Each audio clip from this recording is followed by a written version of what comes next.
सारे भाइयों ने राम राम। मैं हूं तारा देसी पत्रकार धर्मू और भाई देसी देख बिना ब्रेक।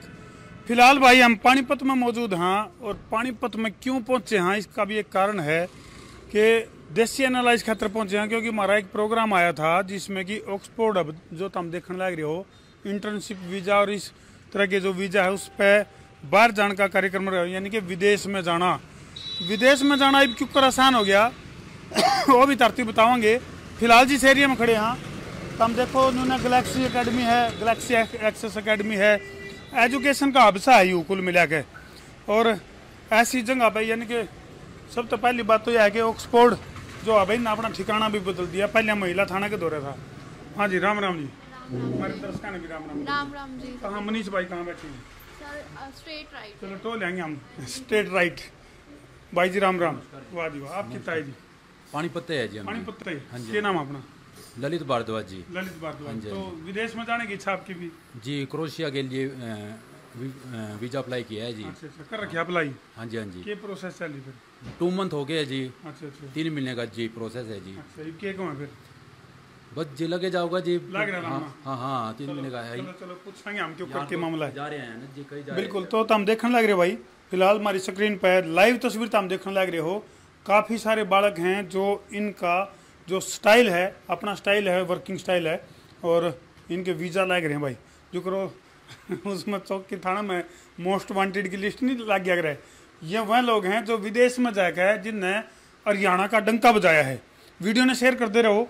पूछांगे मनीष भाई हैं जो इसके डायरेक्टर हैं सिस्टम के ऑक्सफोर्ड हब के, उन्हें पूछांगे भाई विदेश में जाना क्यों करके के तो चुनौतियां में हैं, के दिक्कत है। उन्होंने भी तुम देखने लग रहे हो कन्वेंसिंग चल रही है, अलग अलग ऑफिस बना रखे हैं और तक कुछ ज़्यादा अपडेट हो गया मेरे ख्याल से मामला इनका। ये मनीष भाई मिल गए। मनीष भाई राम राम भाई। राम राम। आड़े भी टोलिया और क्या चल भाई? ठीक है ठीक। आड़े भी टोलिया भी राम राम करते भाई। सारे दर्शकों ना राम राम। बोला जहाँ जाइएगा वहीं पाइएगा जहाँ जाइएगा वहीं पाइएगा। दरमुजी टोलिए कैमरा मैन थे आउट सीट पे बैठ जाए और टोलिया हमने सूत्रा वाला तो जानकारी मिली। अच्छा तो हमने बेत लग गया भाई आपने ठिकाना बदल दिया, लेकिन वही बात हमारी भी अपनी पड़ताल चल रही थी। तो मनीष भाई दर्शकों के कमेंट आ रहे थे जो अपनी पिछली वीडियो थी जब हमने रेड मारी थी आप वाले ऑफिस पे। ये तो दोस्ती सी हो गई अपनी। उस टाइम तो हमने रेड मारी थी, रेड में बड़ा खुलासा करने की जिम्मे थी, लेकिन इसका कुछ पाया को नहीं। फिलहाल अगर बात करा तो विदेश में जाना कितना आसान है, क्योंकि न्यूज सुनने में आई है तो हमने को भी विदेश में जाना जमा आसान हो गया। बिल्कुल क्या तरीका है? देखो धर्मू भाई मैं आपके जरिए से बताना चाहूंगा आपके दर्शकों को, विदेश में जाना कोई बड़ा काम नहीं है, कोई बड़ा कुछ ऐसा नहीं है। ठीक है, जिसने कम क्वालिफिकेशन जिसने 10वीं कर रखी है वो भी विदेश में जा सके और बढ़िया पैसा कमा सके है। अच्छा जी। जो 12वीं कर रहा है वो भी विदेश में जा सके और बढ़िया पैसा कमा सके है। 10वीं करे अभी 12वीं करे, 10वीं करे और भी और 12वीं करे और भी। और भाई कुछ देश ऐसे हैं जो डेनमार्क हो गया, नॉर्वे हो गया, क्रोशिया हो गया, इनमें जाकर बालक बढ़िया काम कर सके हैं, ड्राइविंग का काम कर सके हैं, फूड पैकिंग का काम कर सके हैं और बढ़िया आप ये लगा लो 900 से 1000 यूरो महीने के कमा ले हैं। अच्छा euro euro euro euro 1 euro की कीमत कितनी हुआ है? आज 86 रुपया रही है। 86 रुपया रही है, मतलब कि 86-90 हजार रुपये बंदे कमा ले हैं।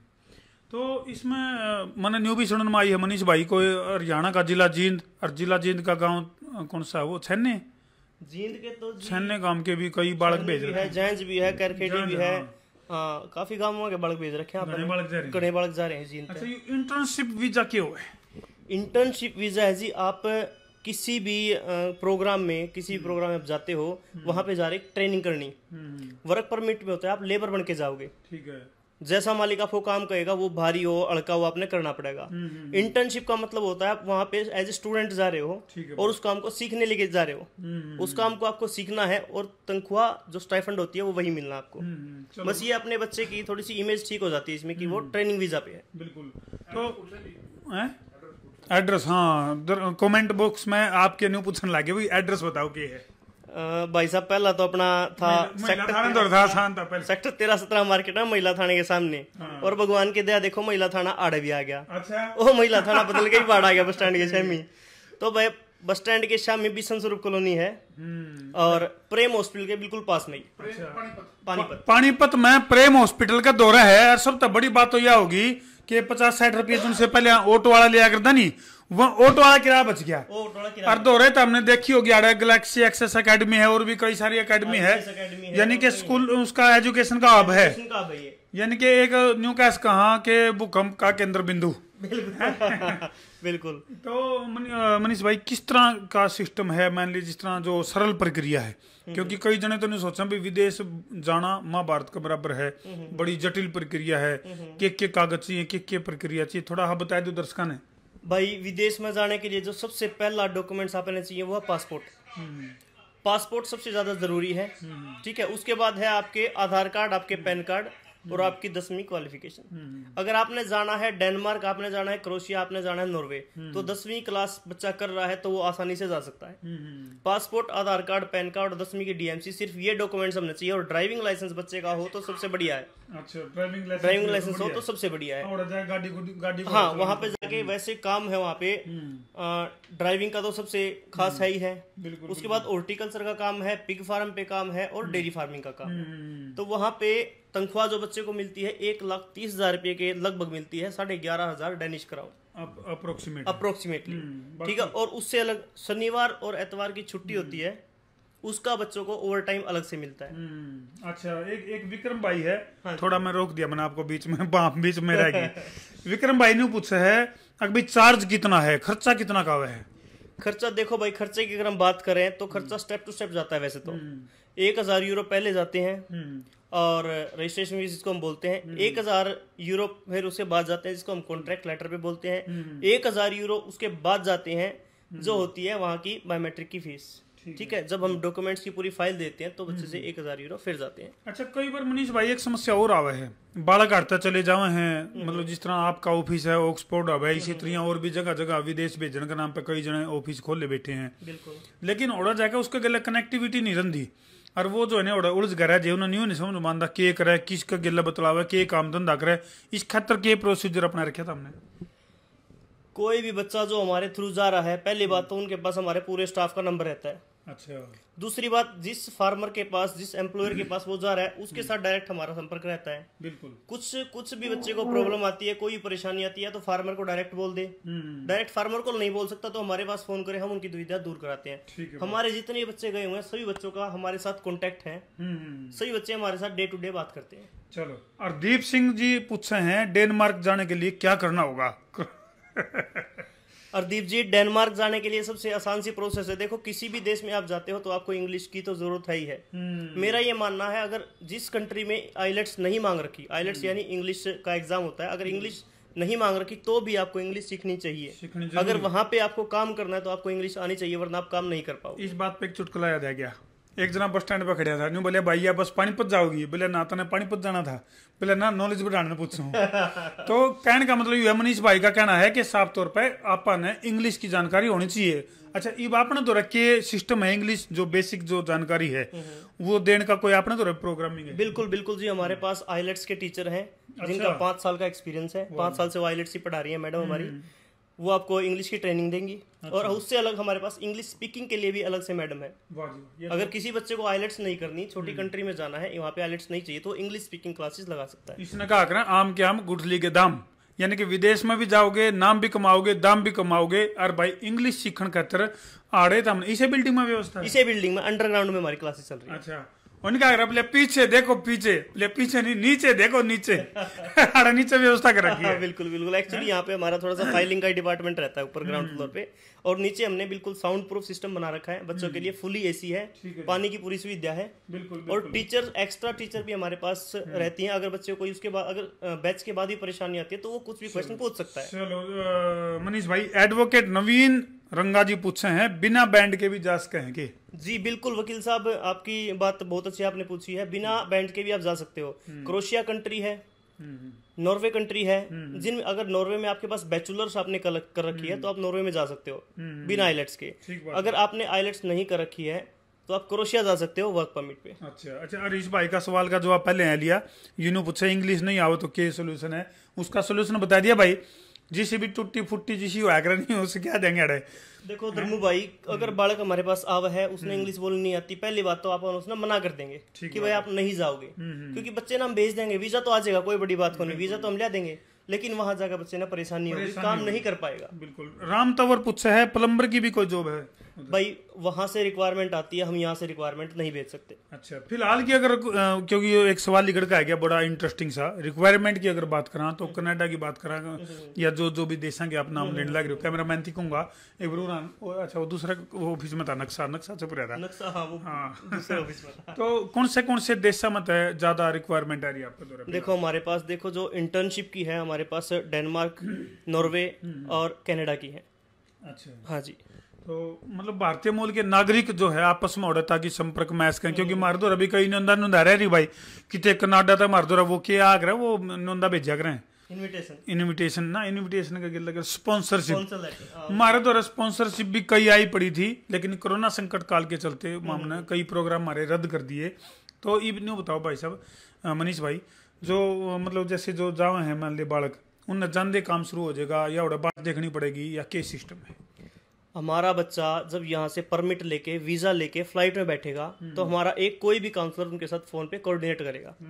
जब बच्चा फ्लाइट में बैठेगा तब भी हमारा काउंसलर उनके साथ कोऑर्डिनेट पे रहेगा। बच्चा वहां से फ्लाइट से उतरता है, हमारे वहां से जो फार्मर होता है वो बच्चे के साथ कोऑर्डिनेट पे रहेगा फोन पे। बाहर जब जाएगा तो फार्मर उसको खड़ा मिलेगा और अपने साथ अपनी गाड़ी में बिठा के उसको अपनी लिविंग पे लेके जाएगा, और जाते ही अगले दिन से आप लोग काम पे बैठ जाएंगे। कई दर्शकों के कमेंट आने लग रहे हैं, कोई तो नहीं पूछा नॉर्वे जाने का खर्च बता दे, कोई पूछा कनाडा जाने का क्या खर्चा होगा, कोई कि में पूछा है। तो कमेंट सेक्शन में यानी कि डिस्क्रिप्शन में, कमेंट सेक्शन में नहीं डिस्क्रिप्शन में मनीष भाई का नंबर दे रखा है, उस नंबर पर फोन करके इबी को जुड़ रहा तो देख लो जी की जानकारी लेना चाहो। हाँ नंबर डाल दिया था, लेगा था क्या कहना चाहो पूछो। तो ताम भी भाई फोन पे सारी जानकारी ले सको हो, लाइव जुड़ के पूछ सको हो भाई किस तरह जो है आप विदेश में जाने का सिस्टम। चलो खैर, तो मनीष भाई अपनी प्रमाणिकता आपके अपने, क्योंकि हम तो खुर्चिया कर रहे हैं सारी चीजें, ऑक्सफोर्ड हब जो अपना है इसकी मान्यता की बात करा, रजिस्ट्रेशन की बात करा, तो वह प्रमाणिकता, क्योंकि कबूतरबाजी और बहुत बड़ी जालसाजी भी चल रही है, विदेश में जाने के नाम पर ठगी भी घनी हो जाए हैं। कई जगह तो ऐसा भी सुनने में आवे विदेश में भेजते हैं, रोड़ा जाकर उनकी वहाँ किडनी काट के बेचते हैं। बिल्कुल बिल्कुल ठीक बात है आपकी। देखो पिछली बार भी मैंने बताई थी यह बात, मैं नहीं, आप किसी भी ऑफिस पे जाओ तो जाके सबसे पहले अगले के रजिस्ट्रेशन जरूर चेक करो। हमने हमारे रजिस्ट्रेशन बिल्कुल मेन गेट के पास में लगा रखे हैं, ताकि कोई भी बच्चा अंदर आता है तो सबसे पहले रजिस्ट्रेशन चेक करे, उसके बाद ही अंदर आए। ठीक बात है। शॉप एक्ट का रजिस्ट्रेशन हो गया, जीएसटी रजिस्ट्रेशन हो गया, काउंसलिंग रजिस्ट्रेशन हो गया, हमारे पास सभी रजिस्ट्रेशन। अच्छा, ऑनलाइन भी कोई सिस्टम है इसका चेक करने का? बिल्कुल बिल्कुल, आप ऑक्सफोर्ड हब, इसमें ऑक्सफोर्ड हब के नाम से आप डाल दीजिए, बिल्कुल गूगल पे डालिए, आपको सारा आ जाएगा। तो भाई प्रमाणिकता की अगर बात आवे है, रजिस्ट्रेशन की बात आवे है, यानी कि जो दूतावास में भी जो रजिस्ट्रेशन हो ना इसका, अपने जो भाई विदेश में जो लोग भेजे हैं मान ले, तो उनका दूतावास में भी रजिस्ट्रेशन हुआ है। तो कई डाल की चीज है जो तो हम चेक करके और मौके पे पहुंच सको हो। तो मनीष भाई और भी कोई नई जानकारी कुछ दर्शकों देना चाहते हो जो विदेश में जाने के इच्छुक है, कुछ अपनी तरफ से कुछ नई बात बताना चाहते हो? भाई जो मेन इन्फॉर्मेशन है वह मैं आपसे देना चाहूंगा, किसी भी बच्चे ने स्टडी वीजा पे जाना है और स्टडी वीजा पे जा रहे हो तो आपका गैप सबसे ज्यादा मायने रखता है। आपने +2 करी है 2014 में, 2021 आ गया और आप जाना चाहते हो कनाडा, आपका बैंड स्कोर है 6 5.5, तो भाई वीजा नहीं आएगा। कोई बच्चा वीजा अप्लाई ना कराओ, किसी भी जो झूठे एजेंट की बात में आकर अपनी फाइल खराब मत करवाइए, वीजा नहीं आएगा, रिफ्यूजल आ जाएगा। सबसे पहली रिक्वायरमेंट आपकी ये होती है, स्टडी वीजा पे आप जा रहे हो, वहां का जो वीजा डिपार्टमेंट है, वहां का जो हाई कमीशन है, सबसे पहले ये देखेगा ये रेगुलर स्टडी कर रहा है नहीं कर रहा है। सही बात है। अगर रेगुलर स्टडी नहीं होगी तो बच्चे का वीजा रिजेक्ट ही होगा। गैप सर्टिफिकेट देना पड़ेगा। गैप सर्टिफिकेट देना पड़ता है। आपने किसी भी सेंटर अगर आप किसी कंप्यूटर सेंटर पे जा रहे हो, कहीं भी जा रहे हो, तो वो सर्टिफिकेट आपको लगाने पड़ते हैं। गैप आपको मेंशन पूरा करना पड़ेगा। कहीं आप नौकरी कर रहे हो तो नौकरी करने के साथ साथ आपकी सैलरी आपके अकाउंट में आनी चाहिए, तब ही वो वैलिड होगा, वरना वो माना नहीं जाएगा। तो भाई और भी तो हमने कोई जानकारी चाहिए तो कमेंट सेक्शन में जरूर लिख दियो। और भाई अगली जी हमारी मुलाकात होगी मनीष भाई के गिल है, या फिर मान लीजिए जैसे कुछ खास बात कोई भी मतलब हम तारी कोई समस्या है या कोई जानकारी तो हम लेना चाहते हो तो डिस्क्रिप्शन में मनीष भाई का नंबर भी दे रखा है, और तारीख जो कमेंट हैं उनके ऊपर भी हम एक्शन लेवांगे। हाँ वीरक सिंह जी हैं यूएसए का बारे में जानकारी लेना चाह रहे हैं। वीरक सिंह जी यूएसए के बारे में मैं आपको बताना चाहूंगा, हरियाणा और पंजाब यूएसए के लिए अभी वैलिड नहीं है। अच्छा, वैलिड नहीं है क्योंकि 500 से ज्यादा जो डोंकी गए थे हमारे बच्चे वो वापस आ गए थे डिपोर्ट होके, यानी कि तो किसी के उसके बकाया ना बाद लागी हो। किसी की फाइल एक्सेप्ट नहीं कर रहे, और मेरा कोई भाई डोंकी जाने की का प्रयास ना करे। डोंकी बहुत कम पहुंच पाते हैं, आपकी जान को बहुत ज्यादा खतरा रहता है। थोड़ा सा मनीष भाई डोंकी के बारे में थोड़ा विस्तार से देसी अंदाज में बता दे, ताकि कुछ दर्शक जो नए जुड़े हैं नहीं उनने, क्योंकि जो इस चीज से जुड़ रहे हैं विदेश जान का नाम पे, उनने तो बेरा है। खासकर अपने जो जवान बच्चे हैं जिनकी एज 18-20 साल है, वो ज्यादा इस चीज में इंटरेस्ट ले रहे हैं। कोई भी मेरा भाई डोंकी ना जाए भाई, जंगलों में से जाना पड़ता है, वहां पे आपको कोई सांप काट ले, कोई गोली भी लग सकती है आपको। मैं आपको क्लियर बताता हूँ, आपको गोली मार दी जाएगी अगर आप चिल्लाएंगे तो। भाई गलत तरीके से कोई भी यूएसए ना जाए। बहुत भाई मर भी रहे हैं, और बहुत भाइयों के वहाँ पे बॉन्ड एक्सेप्ट भी नहीं हो रहे, जो डिपोर्ट होके आ रहे हैं, अपनी जमीन बेच के जा रहे हैं। भाई कोई भी भाई प्रयास ना करे। तो भाई बहुत खास जानकारी दी है मनीष भाई ने। तो ताम भी भाई यह जो जानकारी है अपना यो जो यारे प्यारे हैं, यानी कि भाई हमारा देसी अंदाज की जब बात करें तो याना साना छोड़ छिंदा बड़ा छोटा बुढ़ा ठेरा, अगत पड़ोसी मित्र प्यारा जो भी हैं उनने भी सावधान कर दो। और भाई विदेश में जाने का जो आसान तरीका है, सिस्टमेटिक तरीका है, टेक्निकल तरीका है, अगर उसके बारे में और भी जानकारी चाहिए तो डिस्क्रिप्शन में नंबर भी दे रखा है, और मनीष भाई तो मिल सको हो, और थोड़ी बहुत जानकारी हमने भी होगी भाई। तो ठोको शेयर, मैं उतारा देसी पत्रकार धर्मू। जय जवान, जय किसान, जय हरियाणा, जय भारत।